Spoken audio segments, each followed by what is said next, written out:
Hello everybody on the internet. Now this is a spoiler-free review, so if you haven't seen the movie, don't worry, there are going to be no spoilers. You can watch this review. So, finally able to go back to the cinemas after so long. Last time I went to the cinemas and did a movie review was for The Rise of Skywalker. And I really want to start seeing more kinds of movies and reviewing them. And now I have an opportunity to do that. I saw Tenet, and this is my first time seeing a Christopher Nolan movie in cinemas, and man, it was an experience. I haven't seen all of his movies, but I'll give my quick thoughts on some of his other movies. I've always thought that the Dark Knight trilogy is overrated. Not bad though. I didn't really like The Prestige. Inception is a phenomenal movie. That is my favourite movie of his. I didn't really like Interstellar. Thought it was a bit too confusing for its own good. Dunkirk was pretty good as well. And now we're on to Tenet. This is Christopher Nolan's take on the action thriller genre and spy espionage and time. And as you can expect from a Christopher Nolan movie, it's amazing, so original and complex, but also mind-boggling and confusing. And I can say that you are definitely gonna have to watch Tenet more than once to really get it. I mean, I felt like I had a good understanding of it, but later on I watched YouTube videos of it that broke it down more, and that just made it even better for me. I'll talk about some of the characters that stood out. John David Washington is the protagonist, and before this, I'd never heard of John David Washington. But he was really good in this. He was a good protagonist. And he's kind of in the same position as the audience, stepping into this world of Tenet and receiving all of this information with this immensely complex plot. He was a good lead to follow through it. He also had a sense of humour. And he has a really good physicality with performing the action scenes, but he wasn't the most emotional character. This is the second thing that I've seen Robert Pattinson in. I'm glad he's in a Christopher Nolan movie like this.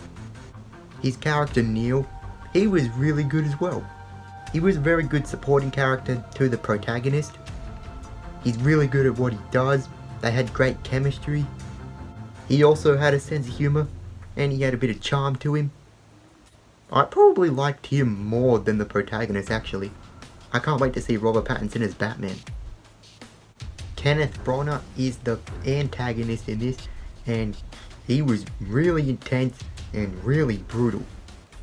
Although I didn't always understand his motive in this. I think that the worst part of this movie is Elizabeth Debicki's character. She just feels like a tool, and she's not made to be likable. So the biggest thing about Tenet is that it has things reversing in time. Time inversion. I really love that they call it inversion. That sounds so sick. And it's so original. Every time there is an inversion effect in a movie, it looks awesome. It's so interesting and engaging. It's not time travel. It's time inversion.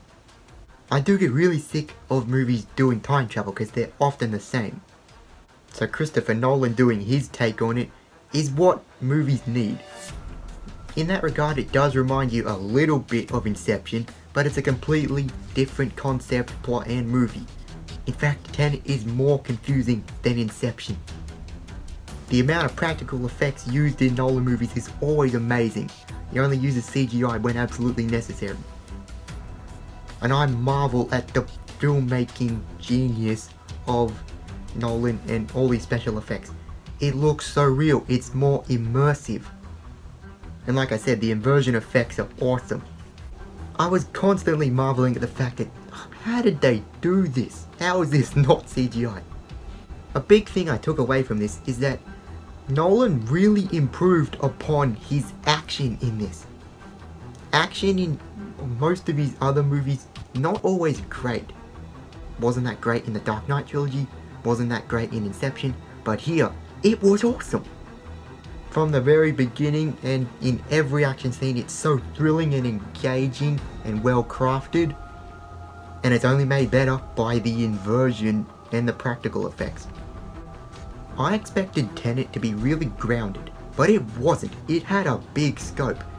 It's a globe-trotting story. But because of that, it cuts to different locations so frequently, and it doesn't even tell the audience what the location is. And I wasn't sure if it was just me or the cinema, but I found it really hard to hear the dialogue a lot of the time.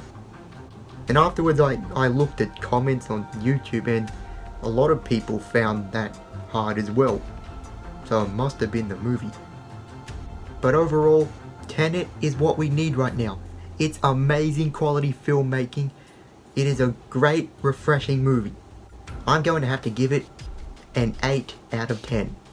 Christopher Nolan once again achieved his goal and did an amazing job with this movie. And I just want to quickly mention, if you want to see my further thoughts on things, then follow me on the Stardust App. The Stardust App is a good extension of my channel. On there I cover things that I don't cover on YouTube, so I'd really appreciate it if you could follow me on there. So, have you seen Tenet? What did you think of it? What's your favourite Christopher Nolan movie? And if you haven't seen this, go and see it. And may the Force be with you.